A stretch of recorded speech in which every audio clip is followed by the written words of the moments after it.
бүртгэл цэг MNUAC эдүү цэгийн сайтад хандна. За 2 дугаар цонх буюу бакалаврын бүртгэл цонхоор нэвтрээд бүртгүүлэх товчийг дарна.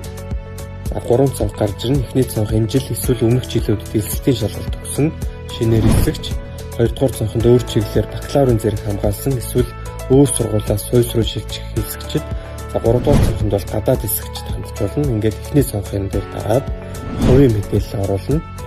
Боловсролын үнэлгээний төвийн дугаараа алдаагүй оруулаад 2 дугаар хэсэг дүүрийн регистрийн дугаарыг бичиж оруулна.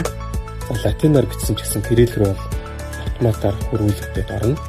За ингээд дараагийн цонх руу шилжинэ. За өгсөн болон өгөхөөр төлөвлөж байгаа эсэлтийн шалгалтын хичээлүүдээ сонгоно.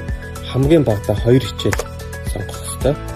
Ингээд дараагийн цонх руу шилжээд сургуулийнхаа нэрэн дээр дараад өөрийн эсэх хөтөлбөрийг батж хавтлаад дараагийн цонх руу орно. За дараагийн цонхонд өөрийн нууц үгээ зохиож ийн. Нууц үг хамгийн багадаа 8 тэмдэг байх ёстой. Үсэг, хоо, тусгай тэмдэг тус бүрээс агуулсан байх ёстой.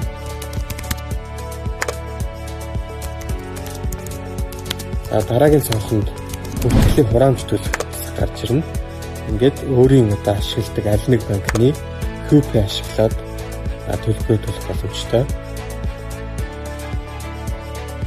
За ингээд төлбөр төлснөө дараагаар таны бүртгэл төвчин дахин линкээр хандаад боловсролын үнэлгээний төвийн дугаар эсвэл регистрийн дугаараа хийгээд өөрийн нууц үгээ оруулаад бүртгэлүүдэд шалгах боломжтой.